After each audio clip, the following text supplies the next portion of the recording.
everybody. Welcome back to Pagan's Witchy Corner. My name is Pagan, and I am joined again by Kayla. Kayla, welcome back. How are you? I'm good. Glad to hear it. Glad to hear it. So this is the second episode of the month that we end up kind of going into parts of the reflection of the episode of the lesson. I swear I can English, y'all. Um, and we kind of talk about our responses to some of the questions. We also talk about why we chose some of those questions. And yes, we are still talking about um Energy flow and prep for energetic work. see, this is why Kayla is also my co-priestess, because of the fact that I did not have it pulled up in front of me. It was on a different screen. I was like, wait, what are we talking about? See, this is life of a priestess or set of priestesses. We know what we're doing. We're professionals for the most We're part. professional. We're totally professional. We're also very human, and sometimes we forget what we're doing in the moments. But yes, that's what we were talking about, and we're kind of going through all that and talking about how our energy and what we do when it comes to prep for our spell work and so on. Last week, we talked about why it's important to understand what energy flow looks like, checking in with yourself before, during, and after a ritual or big, heavy spell work, or even just a small thing to make sure that you are taking care of yourself in the process. So, that being said, let's dive into some questions. So, the first Oh, yeah. question we have is, when I rush into spell work or ritual, what am I trying to avoid feeling or dealing with first? Well, that's that's a spicy question a little bit. Part of the reason we chose this question was to acknowledge, are you rushing into spell work? Or are you actually taking the time to really do your check-in? Am I grounding? Am I taking care of myself, etc.? And yes, even priestesses and people like myself who have been doing this for 25, almost 26 years, um, yes, sometimes I still rush into spell work because it's not necessarily always something that I'm avoiding. It's sometimes I'm short on time. I meant to do something and I forgot to do it. And so it's like, shit, get it done. And then other times it's, I don't know if I'm necessarily avoiding anything. If anything that I would be avoiding, it's more of my energy is limited. Do I really want to take the time to do it? And then I end up getting kind of bit in the ass afterwards because I end up losing more energy, or I wasn't in a great place and my spell didn't work exactly the way I wanted it to. And so, yes, I'm human. I still do it. I know we tell everybody, hey, you should do this every time. You're going to mess up too and forget, or you're going to get busy, or you're going to sometimes have a moment of ego where you're like, nah, I'll be fine. And yes, everybody does it, including us. Everybody does it. Do I do it all the time? No. Do I do it occasionally? Yes. Why? I don't really know. I can't answer that question as to why I do it. The why is Um not in there. the You why don't is have to not in the there. why. No. Why is not in there. But what am I usually trying to avoid feeling? It's not so much that I'm avoiding something, it's more of, if anything I'm avoiding, it's my own physical limitations. And that might be the biggest thing that I avoid. It's or sometimes I don't want to check in with myself because I don't want myself to tell me, hey, you're actually pretty close to burnout. If you actually do this, you're going to tip the scale a little bit. You should probably go take a nap instead. And I don't really want to listen to that sometimes. And so sometimes I'll skip that and go straight into ritual or spell work, knowing full well that I probably should be resting or taking care of myself or doing something else instead. And in about 99% of the time, it bites me in the ass. I should know better. Because you already I know. already know, but yet sometimes my stubbornness wins out and I do it anyway. So there's a real answer for you all, that sometimes I am human just like the rest of you, and I end up going, oh, well, I'm not going to do that today. And then I regret it thoroughly every time. And then I I remember don't to do it most of the really time. So anyway, there's my answer. I don't really rush into ritual or spell work. I'm very methodical actually about ritual or spell work. But what I do I said do do. Um what I do have a habit of doing is I avoid what I do have a habit of doing is avoiding feeling or dealing with first is doing spell work or ritual as a way to avoid mundane life. Does that make sense? That does make sense. Yeah. That's one thing that I do have a habit of doing. So I'm very methodical about not rushing into things, but I will do a ritual or spell or whatever my spiritual life needs as a way to avoid what my mundane life needs. And I don't know why I do that. I know why I do that, but I don't know why I do that. Ugh, it's so annoying of myself and it annoys the crap out of myself. But that's not in the question, so we're not going there. We're not going into the why. We're going into the what do I am I usually we covered the what. The what is We we're covered the human. what. Yeah, most of the time it's human. And that's fine if that's your answer too, is you're human, and that's okay too. It's okay if you have a moment where you say, "Yeah, it was ego." Okay, then let's try not to bring ego back into it. Are you still going to eventually someday? Yeah, probably. Does that mean that you're, a horrible person now? No. Are you a horrible person when you do that either? No. Is your shit gonna probably backfire? Maybe. I don't know. It might. It might not. You might be really lucky. You might not be. Otherwise, most of the time, it's more of not so much that my spell work would backfire per se. I think it's more of the fact that energetically, emotionally, physically, it backfires on me that way because I'm not taking the proper steps to care for myself. And you all know that I'm chronically ill. I have multiple sclerosis, and so in those moments when you're not taking care of yourself, it can really backfire. And what might be something super mundane might knock my ass down for several days. So that's how that kind of works. So, yes, do your normal stuff that you're supposed to be doing.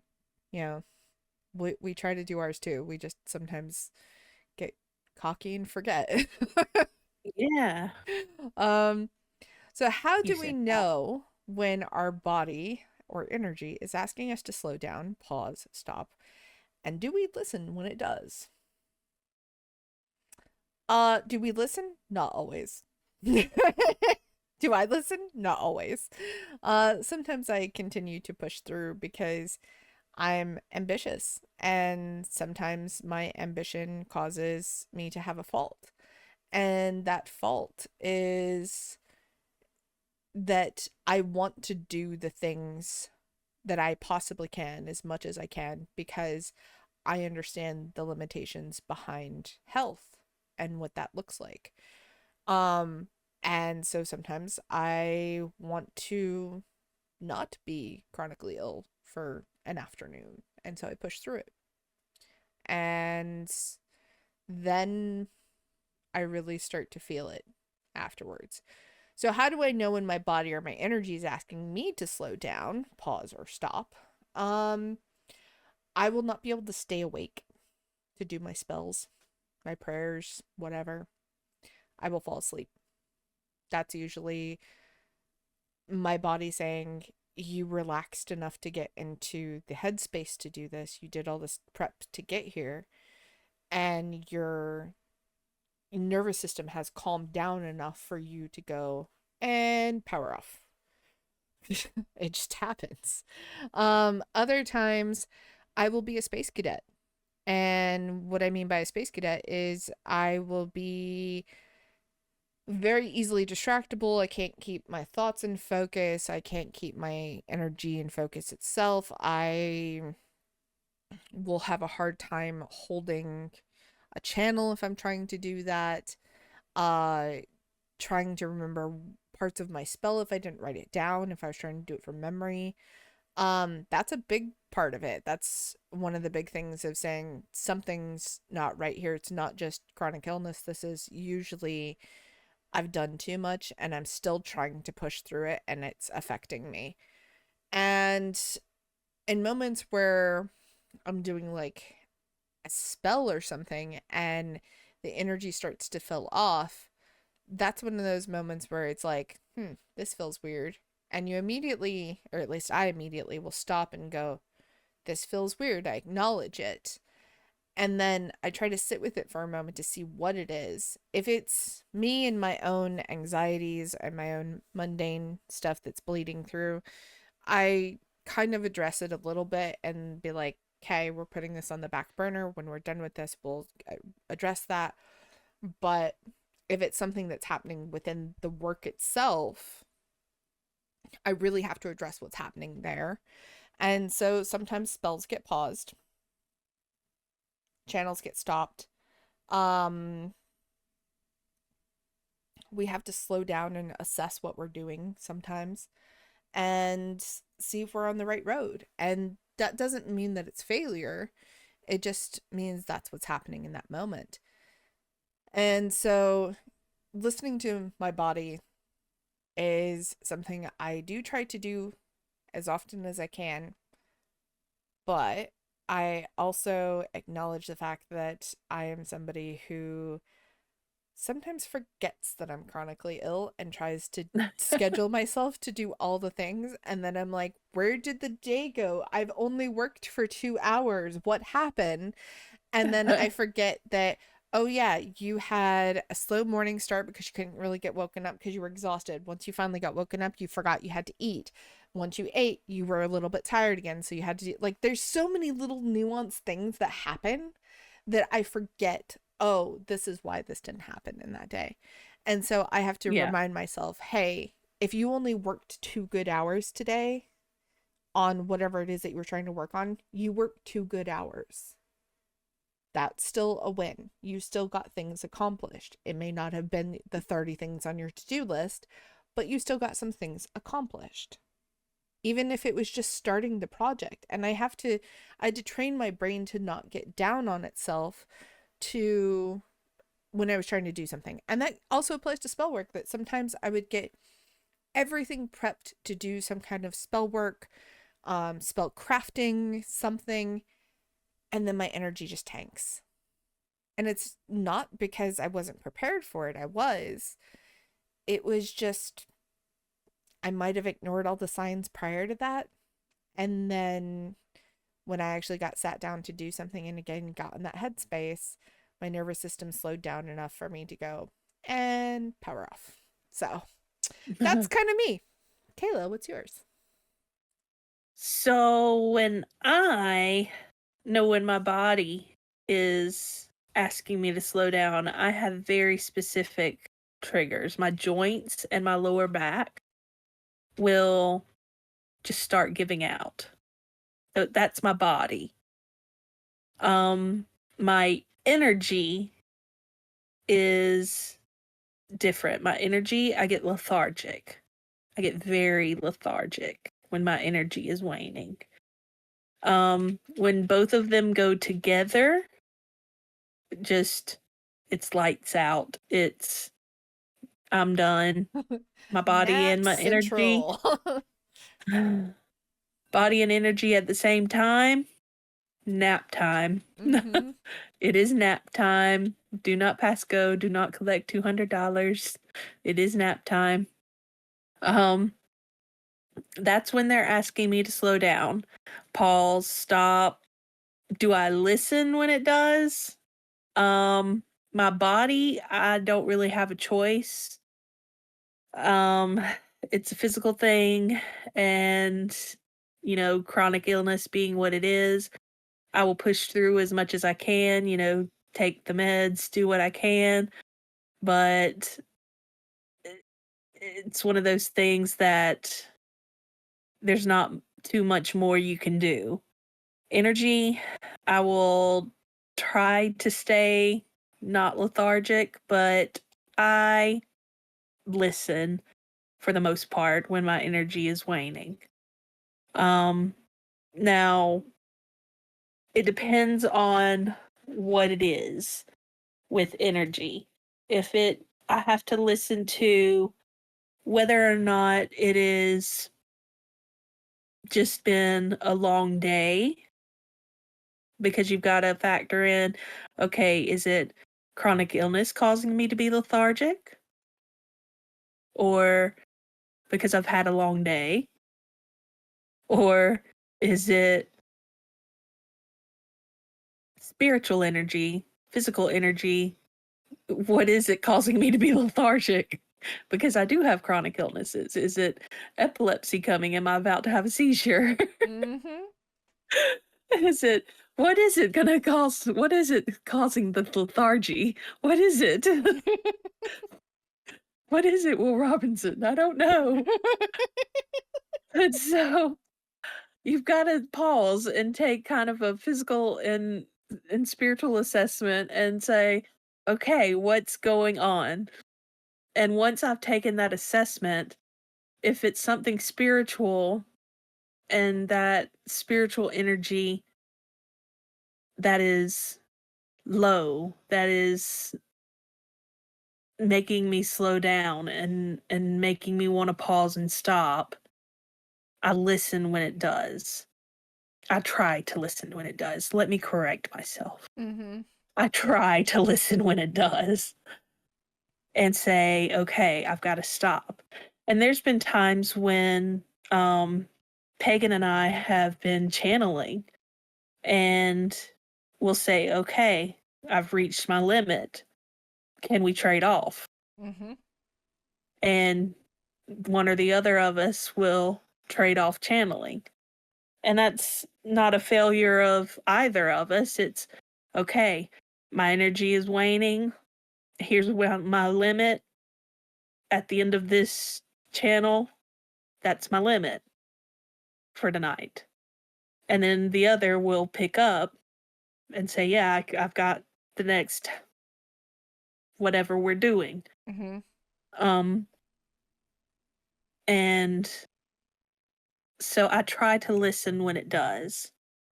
And the reason that we ask this question is so you can differentiate between your body and your energy.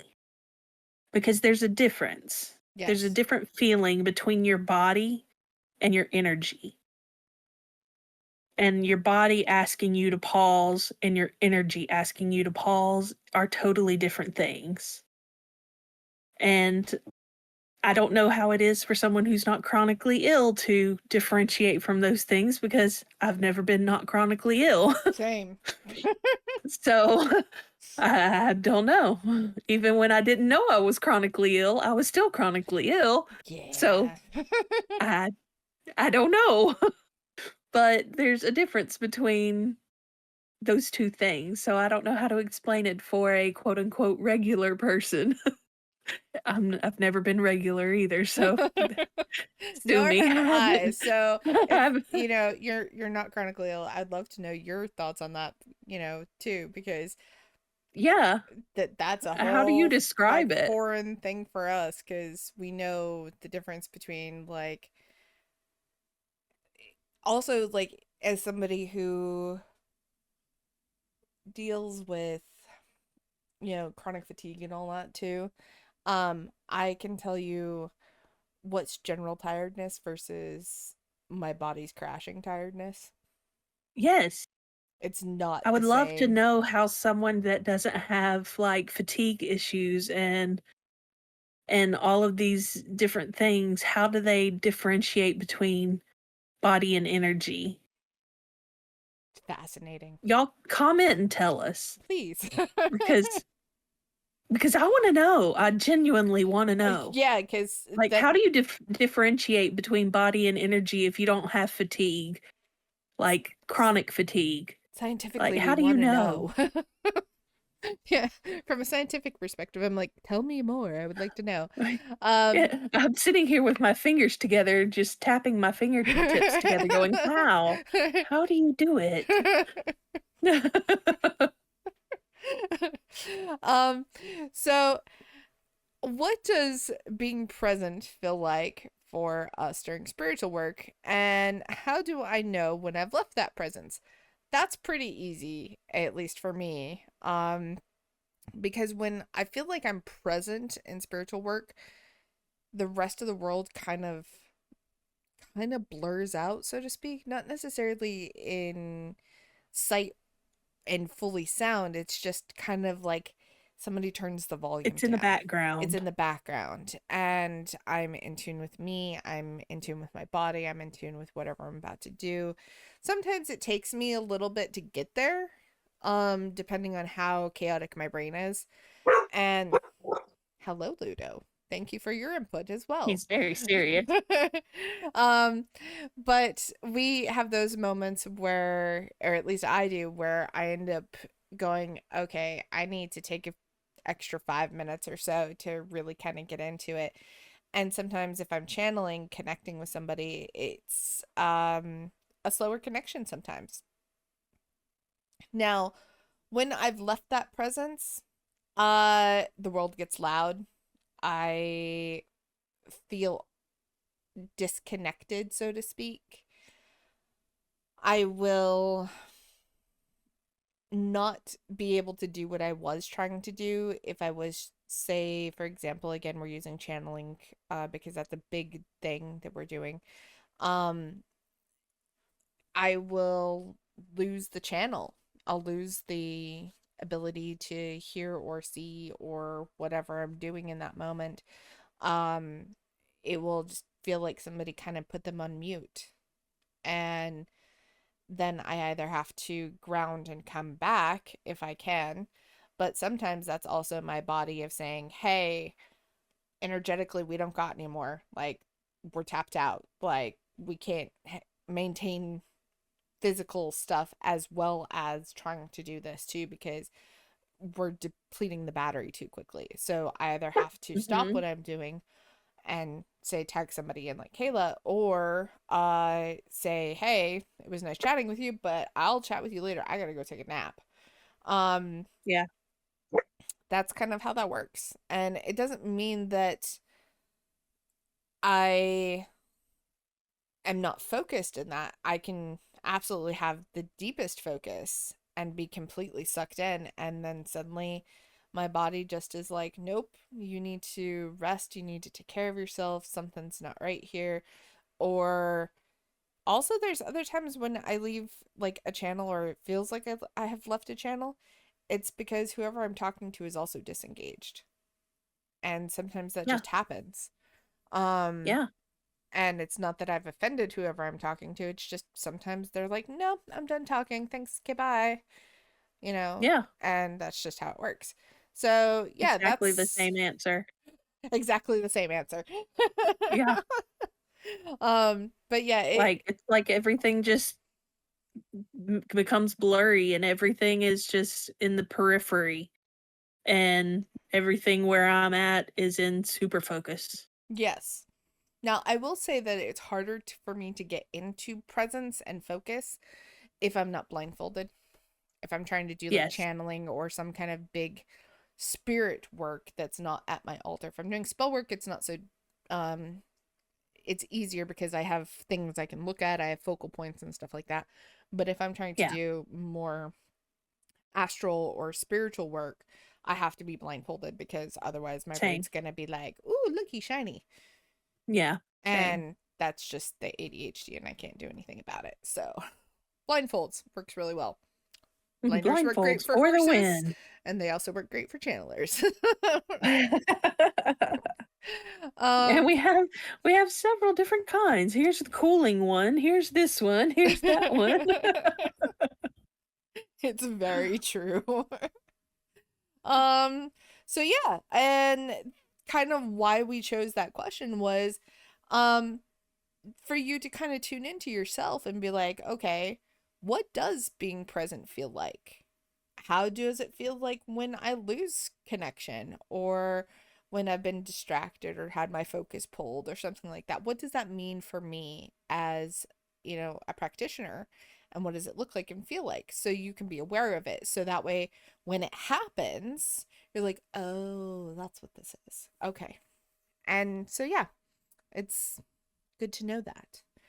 And when I've Uh, left that presence, everything kind of, in watercolors when the colors just kind of merge together and they get mhm. all that same kind of muddled Yes. tone? That's how everything kind of blurs back together and my vision becomes how it normally is. Does that make any kind of sense to anyone that's not an artist? I It hope it makes makes sense to well, people I'm that aren't also an artists. artist, but also like yes, that makes sense too. Um it's kind of like, you know, when you're neurodivergent and all that, especially like ADHD and all that, we have a really great time at like dissociating like our vision. And so like the whole world just kind of becomes blurry because we're all lost in whatever it is that we're doing in our mind. Yes. Um when you kind of Same. lose that focus, it brings everything out of that dissociation. That's what it's Same similar. thing. Same Yeah. thing.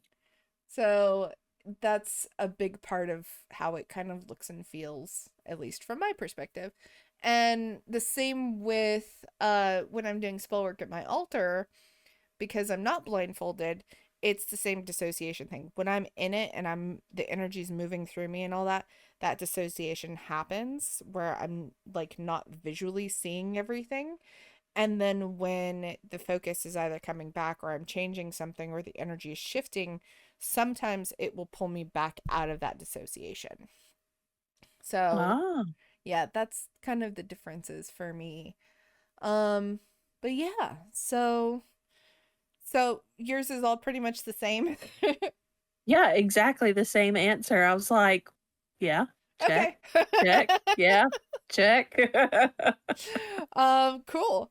So, how can we weave energetic care into our rituals without making them feel like a checklist or obligation? Um,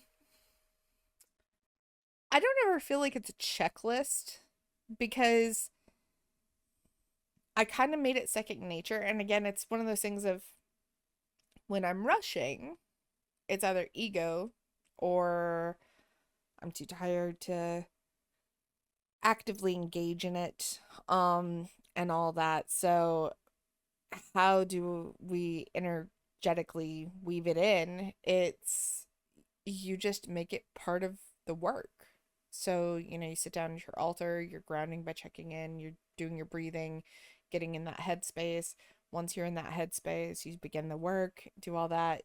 Halfway through, you're like, okay, how am I feeling? Am I still conscious? Am I still awake? Am I still able to keep going? Like, is my pain level kicked up? How am I feeling overall?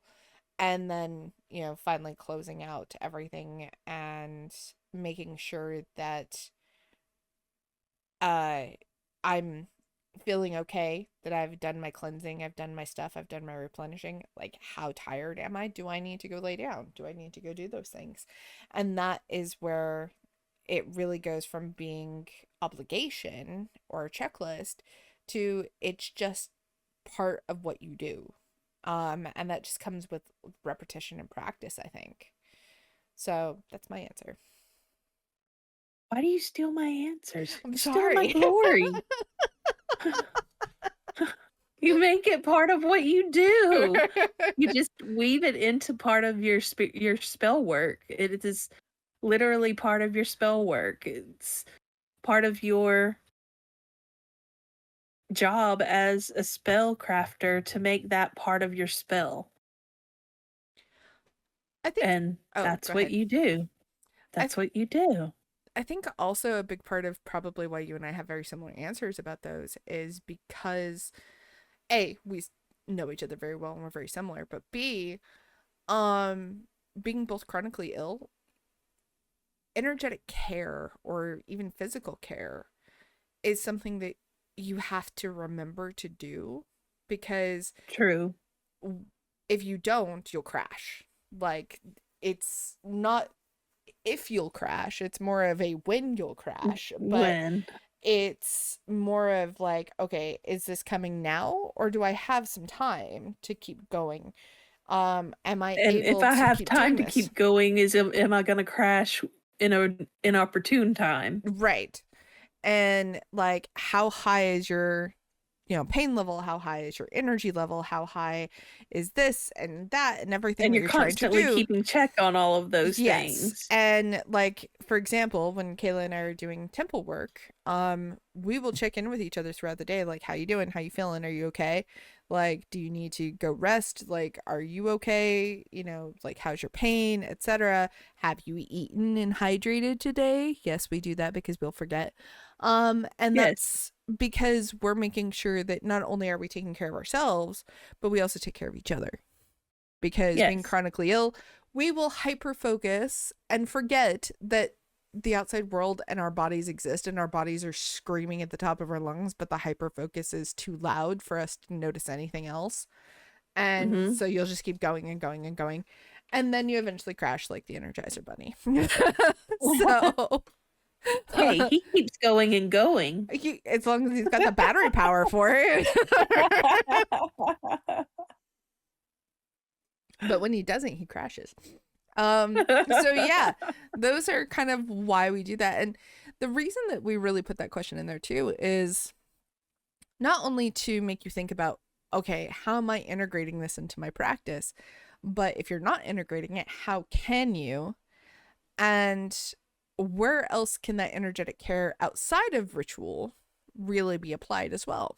Like, it makes you kind of think about Mm-hmm. all the avenues of where this really comes into play, because energy flow and this kind of stuff and that care is not just something that you do in ritual, it's something you do in life. And so Yeah. making sure that you're taking care of yourself in all aspects of energetic work, which includes mundane stuff too, is how we make sure that we are taking care of ourselves to the best that we can. We only have one body. We do not live in, cyberpunk yet. Kind of also No. thank goodness for that. But also, like, I would really love to, like, hey, like, this hip doesn't work like it used to anymore. Can I have a new one, please? That would be great. I mean, technically we can, but it's a lot lengthier process. I'd just like to be able to like pop one out and plug it back in and then pop a new one in. That'd be great. That'd be great. Without the fleshy prisons. But anyway, so yeah, so taking care of yourself is really important because of all of that. So yeah, make sure you're being kind to yourselves as you do your energy work and your spell work and all that and checking in with yourself. I know it'll slow you down a little bit. It does add time to whatever you're doing, but man, does But it it's worth save it. you in the long run. And yes, don't be like us and go and be like, I'll be fine. And then you're like, I was not fine. I regret my decisions. I have made decisions and they were bad. So, if you have not already joined the Discord and you'd like to come and answer these questions for yourself and actually follow the tempering path, we would love to have you. The link is in the show description. It's also in my link tree where you can go find it. It's on all my socials. It's fine. Where you can And answer also the other questions for this lesson. that too. We did not answer all the questions in this lesson on purpose. You want to know what the other questions are? You have to come check them out yourself. So definitely come and check that out. We would love to have you there. We'd love to get to know you. We'd love to hear all your thoughts about everything. If you have thoughts about this episode and you would like to know more and get to know us, you can comment down below. But if you want to know more about us, you can go to witchycornerproductions.com. The link is in the show description. And yeah, so take care of yourselves. And tell us how you differentiate your body and energy, man. That too. That too. We need to know for science. For science, non-chronically ill folks, can you tell us how that works? Because I've never not been chronically ill either. And so I'm like, oh, what do you mean that other people do this normally? And it's like, that's the normal way. What you do is abnormal. Oh, cool. I get to be different. Yay me. So Tell us. we would love to hear that. But everyone, thank you so much for listening to this show. This show does not exist without you guys. You guys are the backbone for this show. You're the ones that keep it going. Thank you for all of the listeners who keep listening to this, for helping us get into somewhere between top 5 all the way to number 1 on some of the platforms. We'd love that you do that for us, and we love that you are able to get us there. You guys are amazing in all that you do, and we love you for it. Thank you so much for being listeners of the show, subscribers to the show, whether it be on YouTube or on any of the podcast platforms. We are thankful that you are here with us. That being said, please take care of yourselves in this crazy, crazy world. Make sure you're drinking your water. Make sure you're taking care of yourselves. Check in with your energy, and be kind to each other, and be kind to yourself too. So anyway, that being said, we will see you all next time for another episode, and have a good day, everybody. Talk to you later. Bye-bye.